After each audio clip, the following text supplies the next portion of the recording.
And we are live, but we're letting it breathe just for a second because we got to bring on our phenomenal Facebook clan. And then we will get things started. A busy day in the aftermath of the Broncos Week 5 loss. And we're good. So, welcome in, everybody. It's the Huddle Up podcast presented, as always, by Mile High Huddle, powered by Blue Wire Pods. I'm your host, Chad Jensen, and with me, my fellow football priest. He is the deputy editor of milehighhuddle.com, Zack Kelberman. Zack, there's a lot that I want to talk to you about. I mean, just from things that were said post game at the podium yesterday in Pittsburgh, things that have been said today. But the first thing, dude, in the aftermath of week 5 that I got to get your take on is what Vic Fangio had to say about Pat Shurmur when he was asked how he would evaluate Pat Shurmur as his offensive coordinator thus far. And I can pull it up as you break it down, but what was your reaction? Well, he said, I'm paraphrasing pretty closely to what he actually said, word by word, literally. I've got no qualms with Pat Shurmur other than the production hasn't been what it was, or the results haven't been what they should have been. And basically, there's no other way to translate that to mean anything other than I have no problem with Pat Shurmur other than he's not doing his job. Because it's a results-based business. It's what you can do and what you can do for me lately and consistently if possible. And Pat Shurmur hasn't done that. They've been terrible on third down. They've been terrible in the red zone. His play calling and game planning continues to be from the 1990s, if not earlier than that. And that's what Fangio continues to do, though. He carries the water for Pat Shurmur and Tom McMahon. He runs interference for his coaches that he hand-assembled that he wants to lob no accountability onto, and he'll keep blaming everything and everyone around him but the actual culprits. In this case, it would be Pat Shurmur for what he's done to the Broncos offense, which is basically take it back to 1975. And preside over now, 21 games of relative ruin. Let's grab Christian De Jesus. We did get your super yesterday, Christian. It was a busy day, so there's a good chance you might have missed it. But I know you were asking me about that after the stream. But thank you for this super chat, brother. Appreciate you. He says, do you think George Paton will go after one of Aaron Rodgers, Deshaun Watson, or Russell Wilson next year? Or will he look to the draft for someone like Malik Willis? Zach, your thoughts? I see Aaron Rodgers honestly playing in Pittsburgh. I think the stars are aligning for that. Him and Mike Tomlin have some thing going on apparently.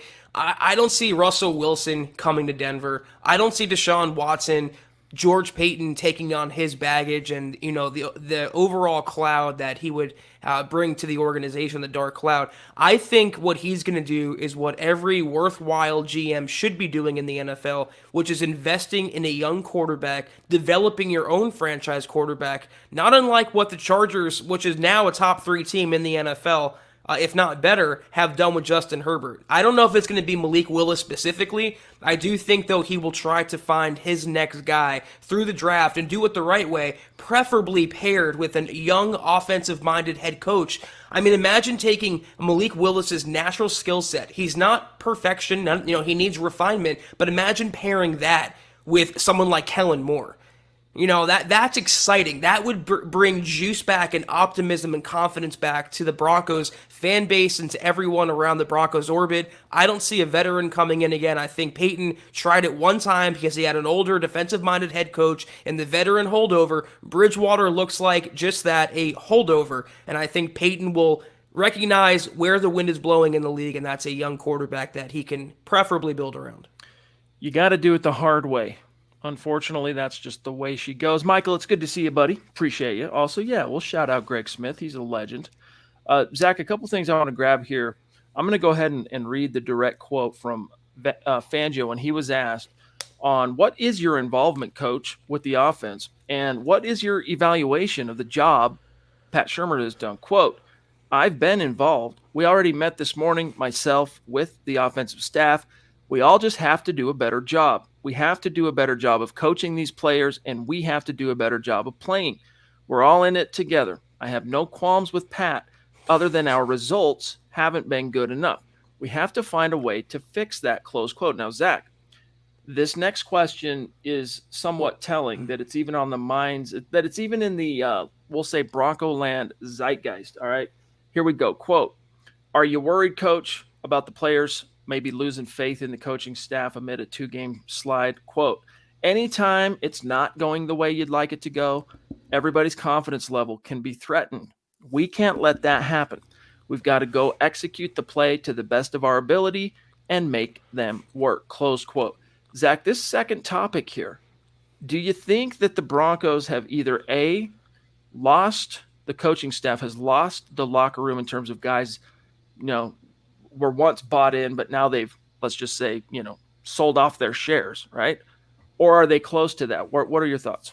I think it's the other way around. I think the coaching staff kind of gave up on some of the players here because what he's saying is everyone's confidence level, which infers that everyone is part of the problem. That's simply not true, Chad. There's players on offense and some coaches for that matter that aren't part of the main issues that are plaguing Denver right now. And what it again did was take the spotlight off of the biggest problem, the cancer that is tearing through the Broncos fabric right now, and that would be Pat Shurmur. So once again, it's no accountability. Once again, Fangio skirts around the question. Notice he says, I'm involved. He doesn't ever say what he's involved in, though. He never specifies what he's actually doing. Everything's a generality. Everything's surface level because Fangio has no answers. He's in way over his head. He's a defensive coordinator masquerading as a head coach with an offensive coordinator masquerading as something he should not be and a title he should not have in Denver. Let's grab this super chat from, star comment from Mike Reno, who throwing down some serious stars lately. Thank you, Mike.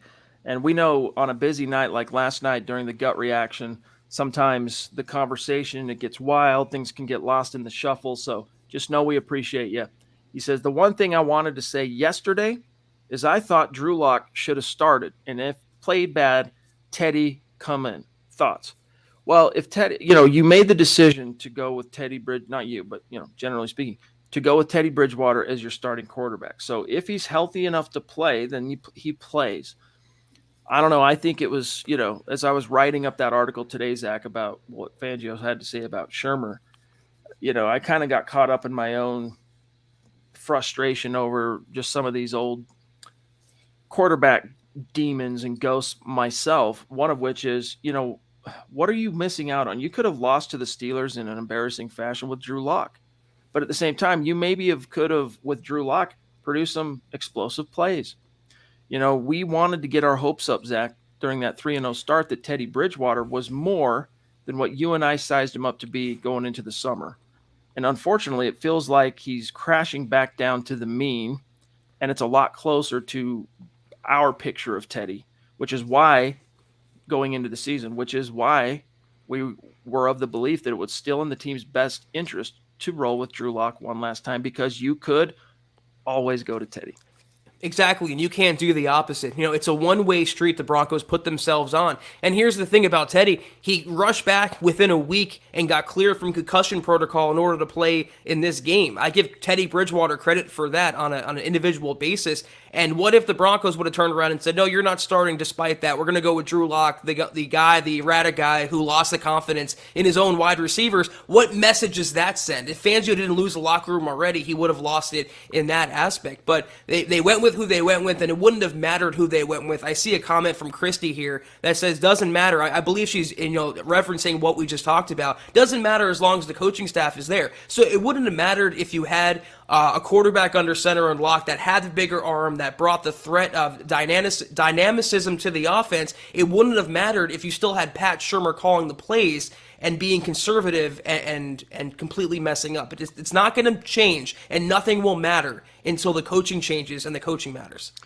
As we grab Randy Jones here, who's just a dedicated superstar, love you, bro. Appreciate you. Just a quick reminder, pardon me, on where we stand on the Pat Surtain raffle. Our goal this month is to get to 250,000 stars on Facebook, just like we did last month and the month prior. But we are a little bit behind the 8 ball if we are truly going to raffle off this Pat Surtain jersey. Last month for the Justin Simmons jersey, it was Michael Ronquillo and Mark Johnson who got it on Facebook, and Christy who got it on YouTube. We want to see who the Pat Surtain jersey will go to this month, but we are behind the 8 ball at 18%. We still have time to make up the ground, but we're now pushing into the 30 percentile of how much time has passed on the month. So we're running out of time. But here's, as far as the contest goes, real quick, guys, and then we'll grab Randy. who is in the running for the raffle when we do that? It's only the people who help contribute to the goal. Facebook keeps track of that for us. So here's the rankings. Shout out. This is who's going to have the most tickets in the hat. Mama Muti at the top right now. Randy pushing right behind at number 2. Michael Ronquillo at 3. Lawrence Rivera at 4. Shane Daniels at 5. Peter Middleton 6. Howie Frickin' Day at frickin' number 7. Andrew Lampy at 8. James Grossman 9. And Gary Leeds Palmer at 10. So we'll keep an eye on that. And we'll talk about YouTube here in a bit. But Randy says, Zach, Fangio does not have the courage to fire Shurmur or special teams coordinator Tom McMahon. Zach, that might be true, but he had the courage to fire Rich Scangarello. But maybe the difference here, Zach, is that Rich Scangarello was not his hire. Rich was a John Elway procurement, right? And Exactly. you could even argue that McMahon's not a Fangio hire either. He was hired by the previous regime as well. It also, context matters as well because the Scangarello fire was made after the season. This would be an in-season move. And Fangio knew at the time he fired Scangarello that he had a honeymoon season. Nothing was going to happen to him. He could have done it whatever he wants, similar to what George Payton's experiencing. Now it's much different, though. If Vic Fangio fires Pat Shurmur, I mean, he's now solely on the hot seat. He gets one scapegoat this year, Fangio does, whether it's Shurmur or McMahon. But once he makes that move, it actually puts more pressure on him and advances the clock that's ticking on him as well. So that's why I think he's reticent to do that. If they're going to all go down, they're all going down together, apparently. And at this rate, they will. The Queen with a top rope super chat. Thank you so much, Christy. Flexing. Not Love the you, first Christy. time she's been this supportive of what we do here, but we love you. best. Thank you so much. Keeps the lights on. You know this. She says, I've been saying coaching, coaching, coaching. If it's not there, the play won't be there. That's the starting point and should be where the focus on fixing this team starts. Hashtag get Shurmur out. Thanks, guys. Zach, I'd be curious. Now, that's a very familiar catchphrase there, right? Coaching, coaching, coaching. Zach, I'd be curious to see at this point. I mean, how much worse could it get? I'd be curious to see what a Mike Shula offense with these same horses might be able to accomplish because unfortunately with Pat, his argument I'm sure last year was, hey, almost said the word pandemic. I didn't get my guys till training camp, and even then things were weird. My quarterback was young to begin with, then he gets hurt in week 2. I had a cavalcade of injuries. Like, what do you want me to do? And Fangio, Peyton, they're like, yeah, all right, cool. Yeah, that adds up. That makes sense. Well, we'll give you a better quarterback or a more proven quarterback. Let's say we'll bring in Teddy Bridgewater. Now you're 5 games in, and yes, the team is at 3-2, Zach, but offensively, man, they are now officially in the doldrums, especially in the key statistics like third down and red zone. So how much more rope do you suppose Shurmur has until Fangio, in fact, like you said, goes, you know what? No getting around it. If I don't make a move now, the season's over. And if the season is over, I'm out of a job. So I don't have that much more time to really waste. Well, let's set the precedent here. How much rope has Tom McMahon been given? Seemingly endless rope. It seems like he has compromising information on someone, either Vic Fangio or someone else in the Broncos hierarchy. And you said it best. I think obviously Shurmur was Vic Fangio's handpicked guy. And when you make a move like that in this day and age, you fire the young up-and-coming coordinator who went 4-1 with a rookie quarterback and bringing in a retread in Pat Shurmur. That's a bold move to make. So I would love to see Mike Shula. I think you and I, Chad, are Broncos masochists at this point when it comes to the coaching and the quarterbacking. But Christy, the Queen never lied. It's not going to matter until the coaching matters, until the coaching is changed. Pat Shurmur is not getting any better. Vic Fangio is not getting any better. Unfortunately, we've seen the ceiling with them in the Broncos organization, and it's all a downhill spiral from here. It's only going to get worse before it gets better, unfortunately. We can only hope. We can only hope that these 2 games were just a dip in the path and that things are going to turn. Let's grab Bryce Mindset, who has really come on strong the last couple of days. It's really been great. Appreciate you, Bryce. Really does mean a lot to us. He says, is there a chance Ronald Darby, a.k.a. Darbs, replaces Kyle Fuller and not Surtain? I don't think any time in the near. I mean, you had the article last night, Zach. Maybe you have a better read on this than me, but I think by virtue of the $10 million they're paying him essentially this year, Fuller probably stays on the field, even though he shouldn't. I would rather see a Surtain Darby Callahan trio. You know who else is making 10 million though? Darby. I mean, you have to choose between the best players and the most productive players. And what did Vic Fangio say about Kyle Fuller? A rare bit of honesty and accountability. He said he got beat. He had a bad day. Very blunt, very to the point, but that's true. He had a terrible day, Kyle Fuller. He got beat in coverage. He drew a bad defensive pass interference penalty, and he needs to be sat down. It's not a 1 week issue. It's a multi-week issue. He's been far and away the Broncos' worst cornerback, and Pat Surtain, he had, a couple downturns in the Baltimore game. I think he responded very strong in the Pittsburgh game despite the missed tackles. In coverage, he's still better beyond his years than he should be as a rookie. I mean, he has true lockdown ability, and I think Darby and Surtain should be the outside guys and Callahan working the slot. You can mix and match Fuller in the role that Surtain has right now. Use him where you see fit in terms of being an every down cornerback, if only to preserve the elite aspect of the Broncos secondary and what pride they have left back there. You got to get Fuller off the field as much as you can. He's a liability in coverage. Real quick, guys, I know the Super Chat Superstars on YouTube want to see how this month's rankings are shaping up. The top 5 finishers are going to be in the raffle for the Pat Surtain jersey. And also, this month, we're going to have a little something special for each tier. All right, we'll do something fun for, there's the Surtain jersey sure for the top 5. We'll do something for each tier, all right? But here's how it's shaking out. Number 1, the Duchess, Michaela, right there at the top. Naj Altaf, a legend, a fun guy in person. Let me tell you, Naj, I still lament how much I wish I could have spent more time with you before you had to skedaddle, because, Zach, Naj made the trip from Virginia, right, to come to the MHH meet and greet. Brian Greenfield at number 3, Shane Daniels at number 4. He's on both lists. Seth Harmon, number 5, and then Dale right there at 6, Aaron Lynch at 7, Chris Hernandez at 8, Mark Langley, Casey Nickel. You can kind of see how it's shaping up. So appreciate each and every one of you. All right. Rose. Appreciate you, bro. He says, I figured that the offense would have some hiccups, especially with PC. Syntax interpreter, I need you. Figure the offense would have some hiccups, especially with PC, but that defense as well. I don't know. I'm confused. Let us know. Hey, his point though about the culture needing a refresh. I mean, it's becoming pretty obvious. Like old dogs, new tricks. That whole thing. The Broncos, Zach, you said it pretty well, I think, last night in terms of, the leagues out there living. What was the metaphor you used? The sticks together and the.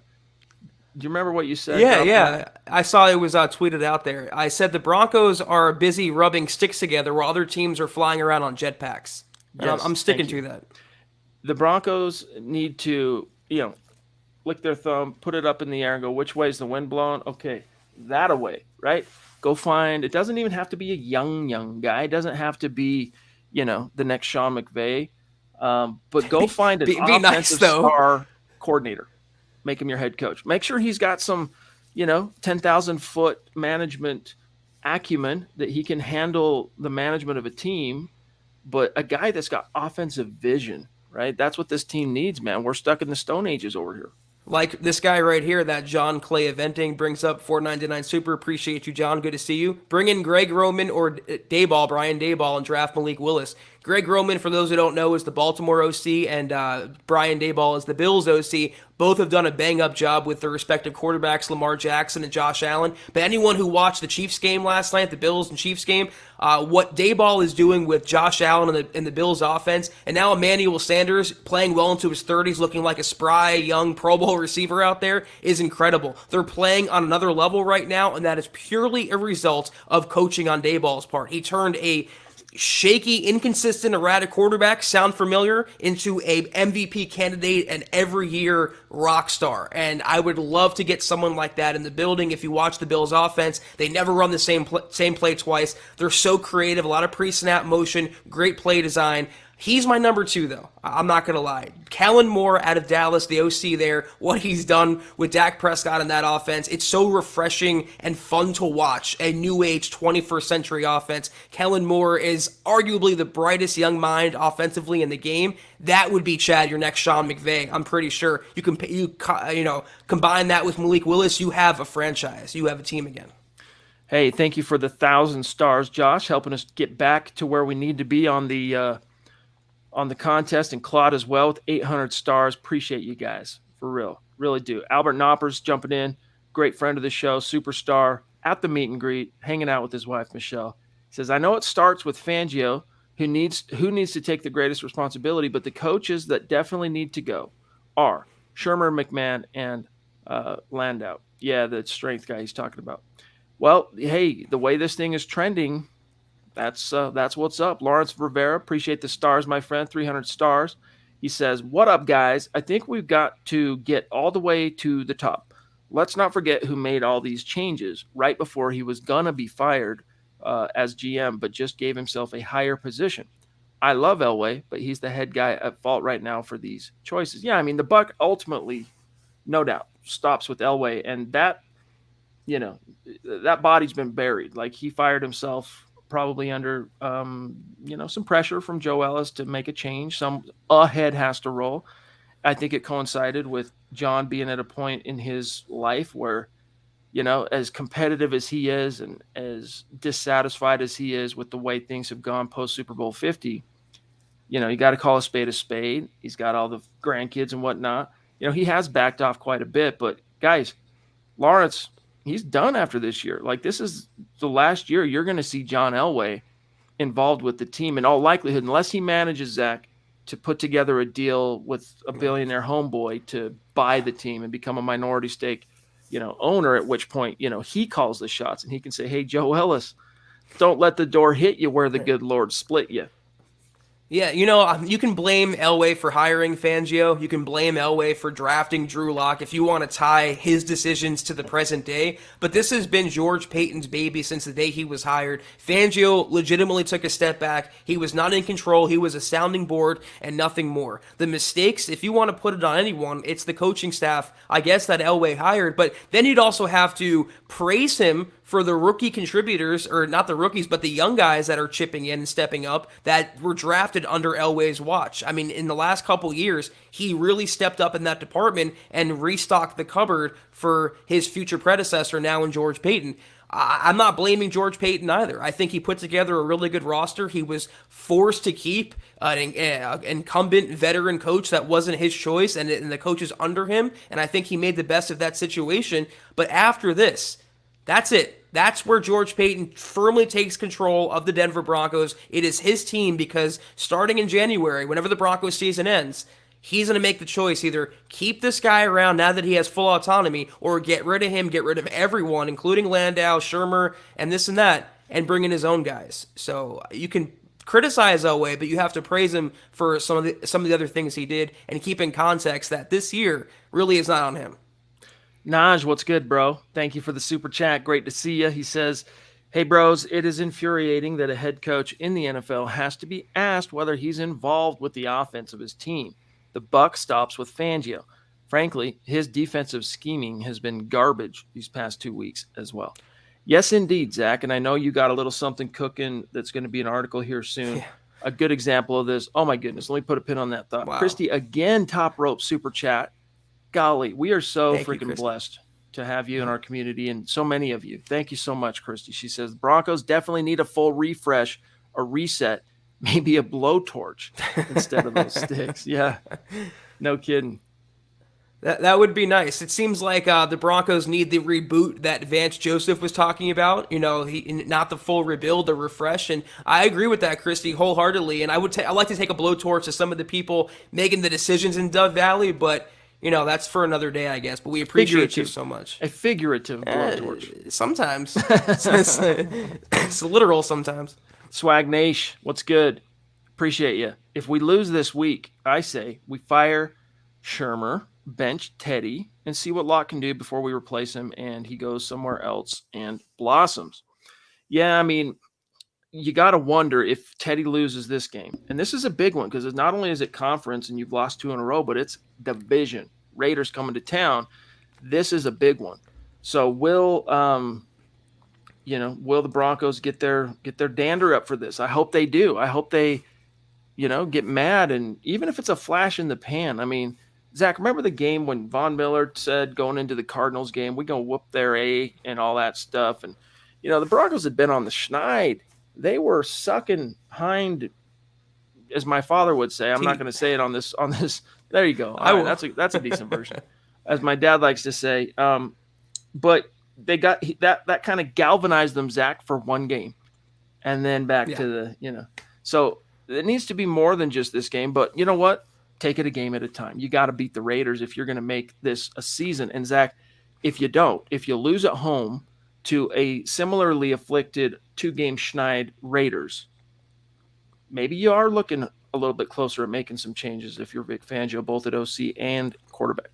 But at least the Broncos got up for that Cardinals game. The same, they should have gotten up for the Steelers game as well. And that's kind of my point here. How can we have any confidence that they're going to come home and realize the gravity and the enormity of the situation with pretty much the season on the line, taking on their bitter rivals, who are also, like you said, coming off a 2-game losing streak? John Gruden is facing controversy now, but they're going to be super motivated to come into Denver and further drive that stake in the Denver season. They're going to play very pissed off. And when you play a pissed off rival, you got to step on the gas and you got to bring your A game. So I hope the Broncos would get up, but coming off that loss against Baltimore and coming into Pittsburgh, they come out like they don't want to even be there. No fire, no passion at all. And when you're talking about passion and pitting John Gruden, Chucky versus Vic Fangio, I got to side with Gruden. I'm sorry. I'm not saying the Raiders are going to win, but this is not an easy game for Denver, and the Raiders are going to be up for it. The question is, will the Broncos? And that Max Crosby, dude, he always just finds a way. It's like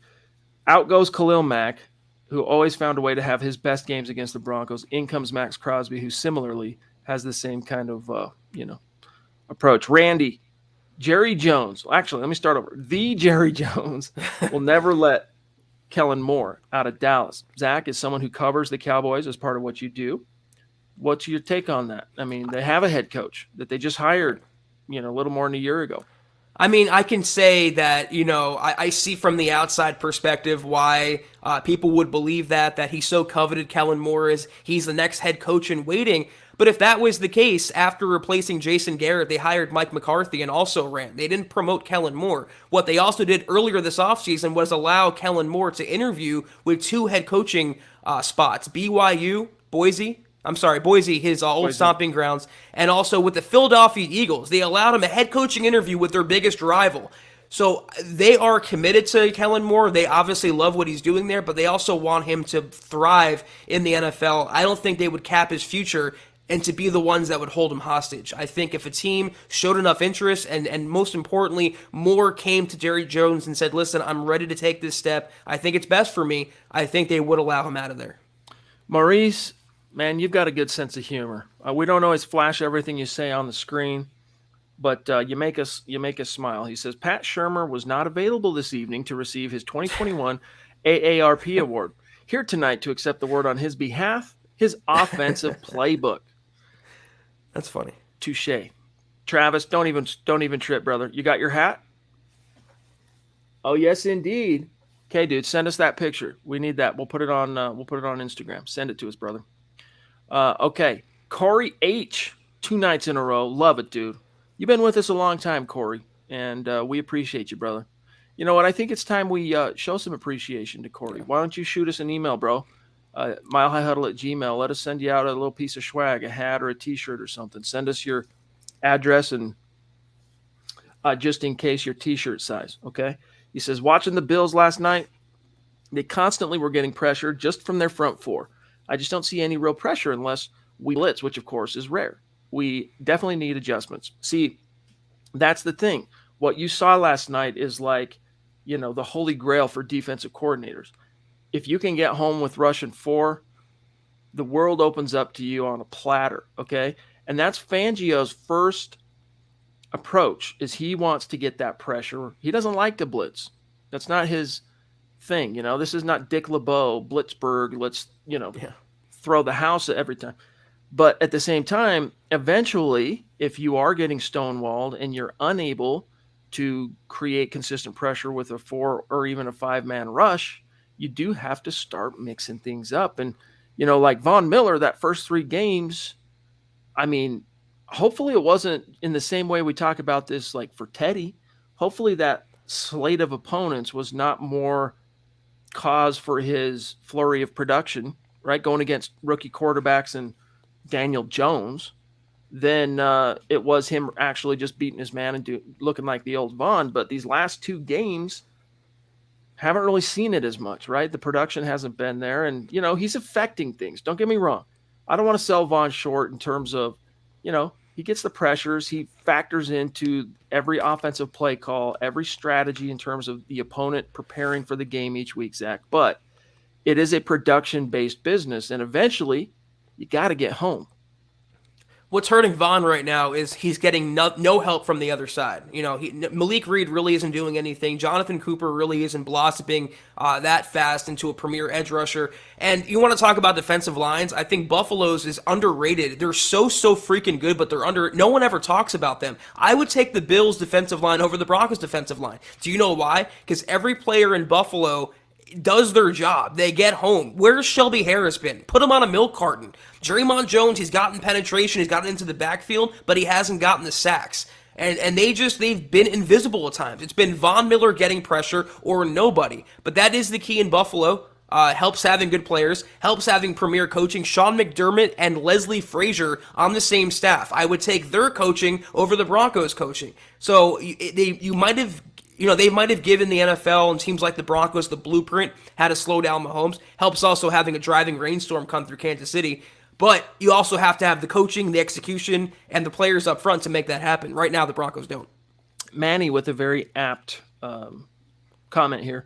Fangio's defense has given up 27 points or more 10 times last season.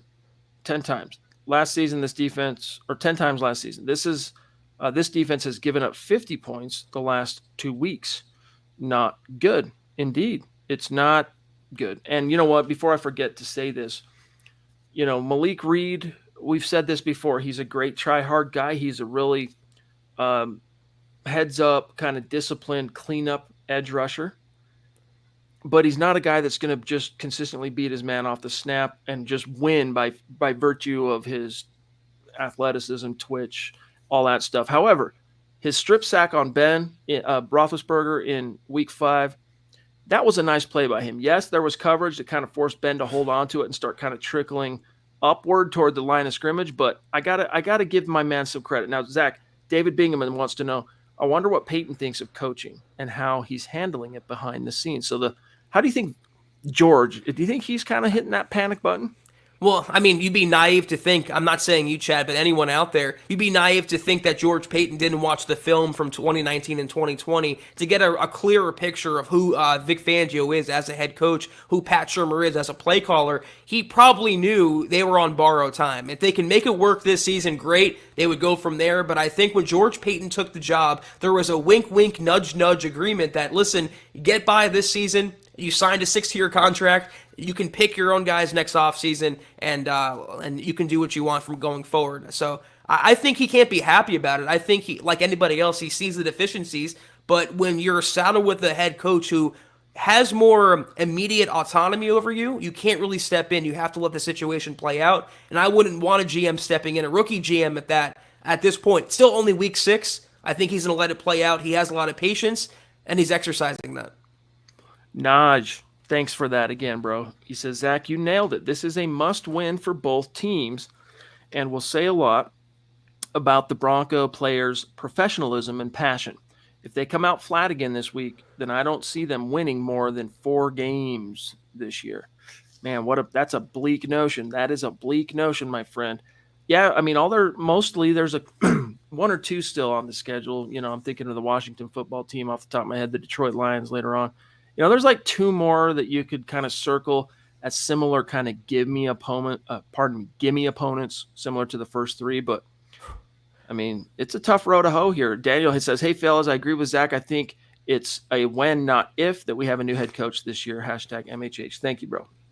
I don't even know about Washington. Taylor Heineke is playing like sneaky good Fitzpatrick-like football, and that defensive line could eat the Broncos OL for lunch as they're playing right now. There's no gimme game, and it went from in Week 4 against Baltimore. Are the Broncos true contenders? How are they gonna go from starting 3-0? Okay, that test was failed. Then it was okay. How are they going to respond against Pittsburgh after losing badly to Baltimore and kind of being embarrassed and exposed? They failed that test miserably. So I keep saying this. How do you have any confidence that this game against the Raiders, despite it being a rival, despite it being at home, how can we say right now, after watching that game yesterday, they're going to get up for it, they're going to have the passion for it? I think the analogy applies still. If you cut off the head, the snake will die. And that's not going to happen until you replace the people in charge, the coaches.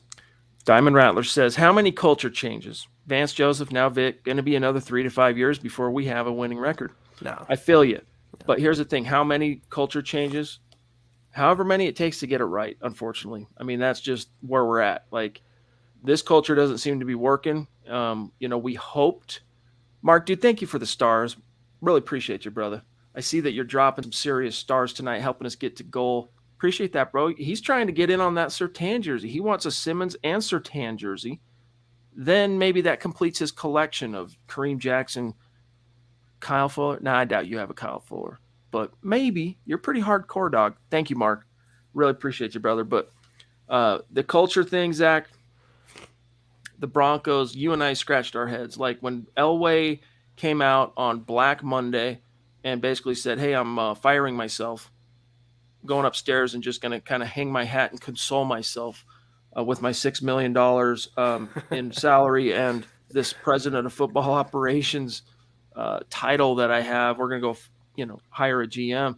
We were surprised that Vic Fangio was not one of the casualties of Black Monday, and yet he persisted. I don't know. I think, honestly, Zach, you know what I think saved his bacon? He had a viable excuse of the pandemic year. Right. And yet he didn't capitalize off of the sacrifices and the live bullet experience and all that stuff that season provided to build on for year 3, because he didn't go with Drew Lock. Like as the quarterback goes, so goes the team. And so then you're going, wait a minute, why did I keep Vic Fangio around here anyway? Like, you went with Teddy, dude. What's going on? This, despite Pat Shurmur being around, this isn't the 1990s anymore in the NFL. Culture changes don't take that long. You can go from basement dweller to, penthouse resident really fast in the NFL. And winning cures all culture issues. It cures all team issues. Winning cures all. So if you bring in the right guys, you can go from, let's say the Broncos, just for the sake of conversation, let's say they finish a non-playoff year this year. Let's say 7-10. You can go from a 7-10 team to a 12-5 team, 13-4 team the next year if you have the right guy in charge. Now, you can debate whether that's a Kellen Moore type or a Brian Daboll and the quarterback going along with them, but if you have the right coaching in place and that coach maximizes the talent, especially quarterback, it changes real quickly. Winning tends to do that. Hey, Denise, thank you for the stars. That's awesome. We really appreciate it. We'll show you guys at the end of tonight's stream how today shaped up in terms of the stars rankings. Travis Tarbox, what is going on, bro? It is great to see you in the chat. He says, evening priests, Broncos country, after yesterday, I have lost all faith in this coaching staff. My dude is using absolutes here. All, not I've lost faith, not I've lost some of my faith. He has lost all faith in Vic Fangio and his staffers.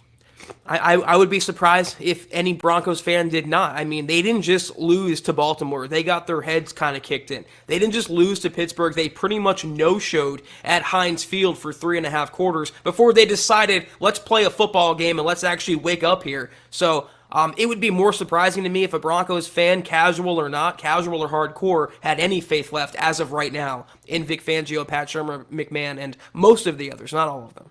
Interesting question from longtime bona fide super chat superstar based Gase. Would you be opposed to replacing Shurmur with running backs coach Curtis Watkins or wide receivers coach Zach Azzanni? Here's my thing, Zach. I get it. that the rock outside my building right now might actually give me more options than what we're seeing from. I like put a headset on this boulder out in front of my house. But nevertheless, I would want to see what Shula's got before. Now here's the thing though. Curtis Modkins has been an offensive coordinator in the Right. league. So you would at least have that going for you. Does the boulder know what a screen pass is, Chad? Because we can be in business here. A jet sweep, it'd be nice. I was going to say, I don't care, base case, if it's you calling plays in the booth, on the sideline. That's how bad Pat Shurmur is. I mean, you can literally cover your eyes and pick a random play in Madden, and it would be more effective than what Pat Shurmur is doing week in and week out on a basis, no matter the opponent. So I wouldn't be. I'm right there with you. I think Mike Shula is the obvious guy because he's worked with quarterbacks and they tend to get those promotions. But whether it's Azani, Modkins, anyone but Pat Shurmur. I'm going to grab Dennis here with a very generous super. And then I want to address something that Marcus Lewis Henna puts in the chat here, depending on, Scott, what we have in the hopper. Oh, we got one here from Tim. We'll get first, and then we'll get Marcus. But Dennis, you the man. My only lasting lament is we don't have you on Twitter anymore. And I understand, the stand you took and all that stuff. So that I respect absolutely. But I still shed a tear every once in a while when I go to tag you on Twitter and you're not there. But you're here now. And that's what we care about. He says, do you think Pat Shurmur hears all the negativity about him? If so, do you think there's any chance he would resign, especially if Fangio gave him an ultimatum? What would the ultimatum be? Playing devil's advocate here, Dennis, would it be quit or you're fired? Is that the ultimatum? Yeah, I don't see that. Or, get better or we're going to replace you with your subordinate in Mike Shula. I mean, I think they both signed contracts, and Shurmur can turn around and say, listen, you handpicked me. You're going to go down with the ship as well. I mean, that's a conversation that they would have behind closed doors. I don't see Fangio doing it right now. If he hasn't fired Tom McMahon yet or really picked any scapegoat rather than lobbing off and deferring blame, what makes us believe he's going to turn around and suddenly start issuing ultimatums to his coaches? Doesn't seem like Fangio style. Tim, appreciate the stars, bro. He says, and your patience. Kyle Fuller got burned at least 2 big plays trying to swat the ball. Freaking guy needs to focus on the tackle. Yeah, and that was something Fangio talked about today in terms of reinforcing his belief that Kyle can turn it around, that, he just needs to get back to focusing on technique, not trying to make the play. Like, just focus on technique, not trying to make the big splash play, I think is probably the better way of putting it. It would help to have Kyle Fuller not 10 yards off the receiver, though. Let him play more man-press coverage, and I think you'd see better results, but that makes too much sense, apparently, for Vic Fangio. Marcus says on Facebook, you guys always blame Teddy, but it comes from the sidelines. Give Locke a go. Don't make me laugh. He is not going to do any better than Teddy. He might not. Hey, dude, he might not. But at least you would know what you had, right? That's the whole point is Teddy was supposed to give you a win in Pittsburgh by virtue of his veteran experience and wherewithal and all that. Like, that's a game you're supposed to win with Teddy. But you could have lost that game with Drew, and at least you'd still be getting that experience to Drew and getting closer to a for sure answer, Zach, on whether or not he's a guy for the future. Now, obviously, I think the team already decided he's not the guy for the future, hence their decision to move toward Teddy. But that was a decision made more in the spirit of self-interest for a coaching staff that couldn't afford any more trial and error learning curves. They had to win. They couldn't chance it that Drew might do this in year 3. They needed as close to a sure thing as they could get, and they felt like that was Teddy. Well, I don't know if Marcus is talking about us or just generalizing, but I literally had a tweet last night where I said, despite what you may hear, this loss was absolutely not on Teddy Bridgewater, and it was certainly not. I mean, you can blame 5 or 6 other people, 5 or 6 other factors before you get to Teddy. Was he the reason the Broncos lost the game? No. Could he have played better? Yeah, but the coaches could have played better or coached better, and the players around him could have played better. Not Kyle Fuller getting beat or Surtain missing on tackles. Alexander Johnson dropping interceptions. I mean, it was a collective failure, and it wouldn't have mattered whether Locke was out there, whether Teddy Bridgewater was out there. If you're calling the plays you're calling and you have no game plan, you have no motivation, you have no passion, and you have no wherewithal for the situation or the enormity of it, it's not going to make a difference. Steve Hearn, what's going on, big dog? Good to see you. He says, flying out for the game this weekend. It's a must-win game. Too bad I missed the meet and greet. I'm going with my Raider fan friend. Bragging rights, yeah, definitely huge, big dog. Well, here's to hoping for you, bro. Here's to hoping. And there will be more MHH meet and greets to come. Probably not this season, but we're going to be planning ahead to have quite a few opportunities set up in 2022. We'll see about the draft. We'll definitely do some more tailgate meet and greets for the season next year, and not just one. That was so much fun. Problem is, it does take some legwork and planning and coordination, and you need a little bit of a lead time to execute that smoothly. Randy says the entire coaching staff is old. Youth movement is needed. Come on, George.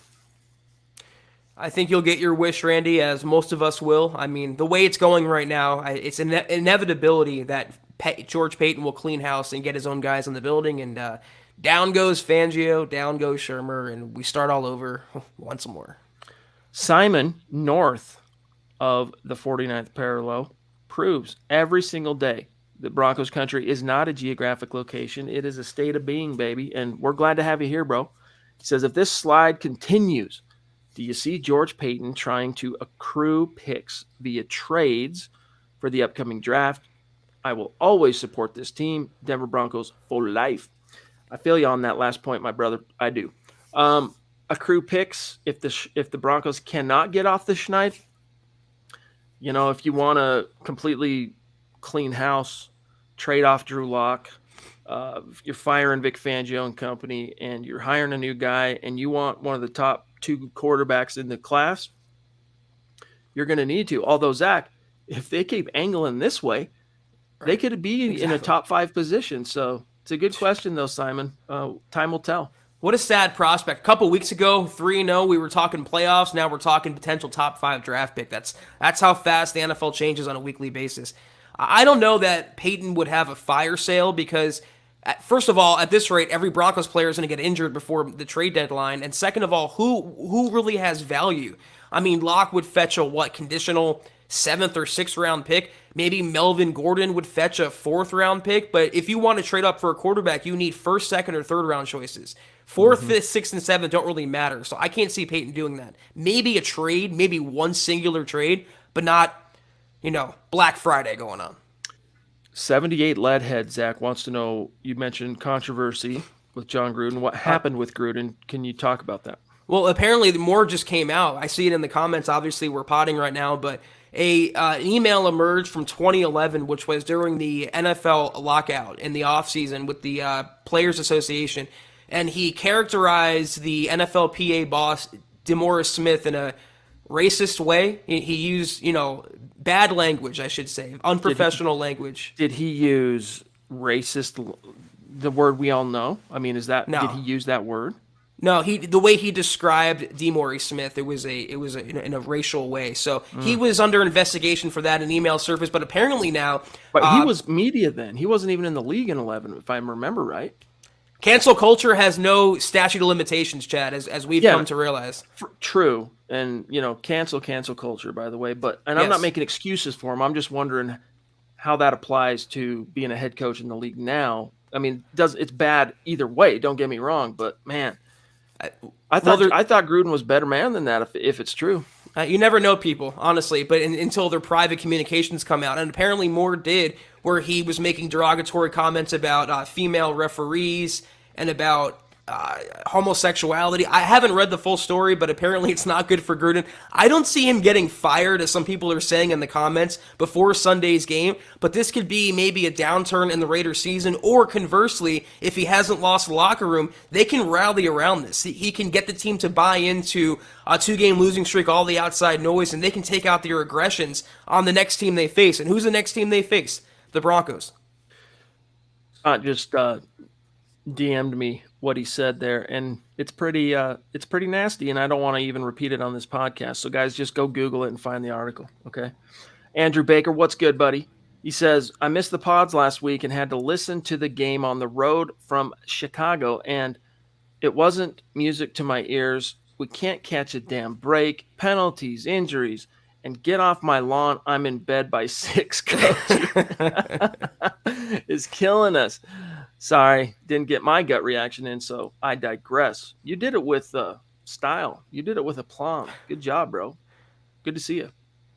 The problem is Pat Shurmur and Vic Fangio both are at the bingo hall at 5 o'clock getting the early bird special, Chad. So it's not just Fangio, it's the whole just general mindset and vibe in Dove Valley. It's get off my lawn is perfect way to describe that. The early bird special. Golly, man. This is the world we're living in, Broncos country. Here is Zackler. This is a newer name. Oh, first time super chat. Love it. Appreciate you. Welcome. Connect on Twitter because we I'm gonna start spelling my name ZAQ. You gave me an idea. Yeah. For 4D chess here. But no, connect with us on Twitter, all right? Because we like to shout out and tag each one of our supporters and super chat superstars after the show. And then of course it's just another way to help keep the conversation going outside the live streams. But he says, throwing the ball to the shortest receiver on the team when the game is on the line pretty much defines Pat Shurmur. Pathetic. I feel you, but you can only go to war with the horses that you have. I would be, if you said, Chad, put money on it, and you could know absolutely for sure who was more to blame for that throw, the play call or the quarterback kind of reading the field, feeling like that was his best chance, I would say it was probably Teddy in that. Now, if it is Teddy, and if I were right, dude, come on now. Just go throw it up to your 80-20 guy, Cortland Sutton. Or here's an idea. I get it. You were terrified of TJ Watt completely crushing you like he did last year, week 2. But you completely sacrificed and forsaked, if that's a word, Noah Fant's ability to help you on offense by keeping him in to chip so much. Like, I get it. You had to do that, but couldn't you have used Saubert? Play 12 personnel more if you're that worried and allow Noah Fant to get out there with 4.5 speed and that dynamic ability as a playmaker. Let him help you, dude. I mean, again, it's like square peg, round holes. No one on this coaching staff knows how to use these players to the best of their ability. It looked like it was a design fade route to Deontay Spencer. And if that was the play call, I mean, it's indefensible. It's so Pat Shurmur. Deontay Spencer over Noah Fant in the red zone. Deontay Spencer, like you said, over Cortland Sutton. Even Tim Patrick. You have 3 bona fide red zone killers, and you throw it to Deontay Spencer. Some of that may be on Teddy. He also didn't run when it looked like he had a lane toward the edge to get in the end zone. But that he's also coming off a concussion, so that's where his apprehension might have lied about that. But the play calling overall, I mean, the 2-point conversion, you have a hammer in Javonte Williams averaging close to 6 yards a carry. And what do? You throw it out of shotgun. It's Pat Shurmur. That's the problem. Steve Lazuski, and guys, by the way, we do have to keep tonight pretty tight. In fact, we probably got to get out of here a little earlier than our normal 1-hour mark because it is my daughter's 11th birthday. I've got a party to get to. You don't disappoint your daughter on birthday. You know this if you're a father. So, Steve, this is our last one for tonight, and then we'll be back, of course, Wednesday night. Tomorrow, you've got Broncos for breakfast on the Bright at 7:30 a.m. Mountain Time. And then you've got Building the Broncos at 6 Mountain, 8 p.m. Eastern. So, Steve, this one's for you, big dog. I am a fan, says Steve, of defense, so I really wanted Fangio to work out. I don't think he's head coach material. The team is bad. The defense is suffering because he's a coordinator. That's it. Man, truth. Nothing but truth here. Killing us with truth, Steve. I mean, I put a tweet yesterday, and I asked, legitimately, I said, do we still regard Vic Fangio as a defensive mastermind? And what I really meant by that was, do you all? Because I never thought he was. I thought he was a very good defensive mind, but I think Wade Phillips craps all over Fangio's game planning, his player execution, and his relatability with players. I mean, he got everyone from Aqib Talib to Chris Harris Jr., a lot of big personalities in the Broncos locker room, all on the same page. He was wearing Talib's chains in press conferences. Do you see Fangio doing that, or Ed Donatel, who's literally a puppet? Does he even exist, Chad? They're keeping him in some broom closet in Dove Valley. Wade Phillips was a much better defensive mind. I don't think Fangio ever deserved the laurels that he got as a wizard or a evil genius. I think he is what he is and what he's showing himself to be, a bend but don't break coordinator whose defense, when you actually watch the games and you get to know them, they break fairly often. For what it's worth, though, guys, the Broncos passively fired Wade Phillips. After the Super Bowl, he had 1 year left on his deal, and he made it known that he wanted to be paid commensurate to the job he did helping in large part bring home that third world championship. And then when his deal expired, John Elway did not think he was as instrumental in that defense as his horses that he had handpicked himself were. And so they said, oh, you want to be the highest paid coordinator in the league? Hit the bricks. And so that's how the parting of ways happened. But Zach, sign us off, bro. We got to go. I'll get Facebook queued up if you wouldn't mind going through the goodbye rundown.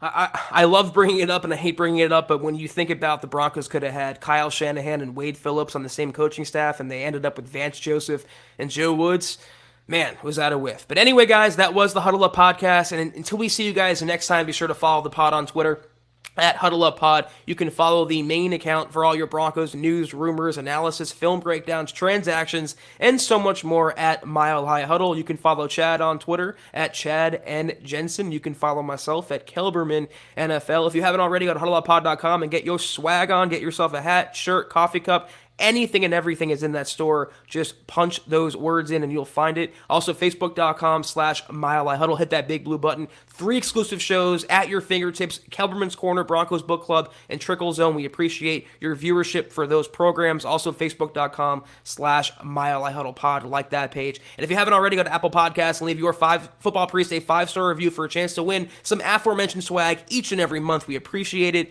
No way.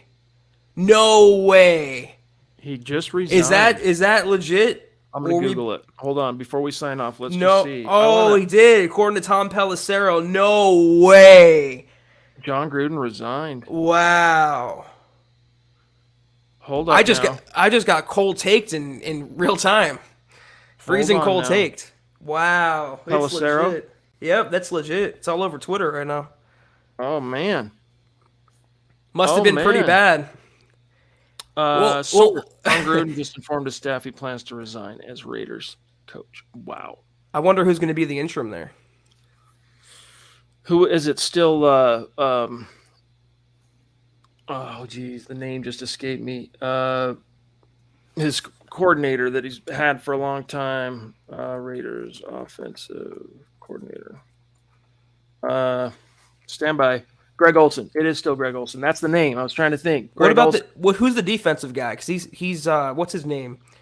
He used to play for. It's the Cincinnati the guy. Bengals guy. Yeah. Gunther. Yes, I think that would probably be the guy.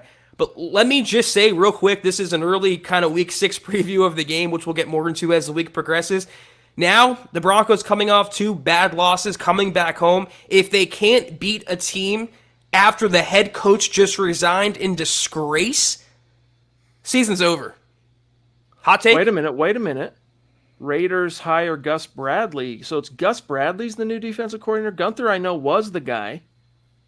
So it's Gus Bradley, who's a former head coach, right? So that's pretty funny. Interesting.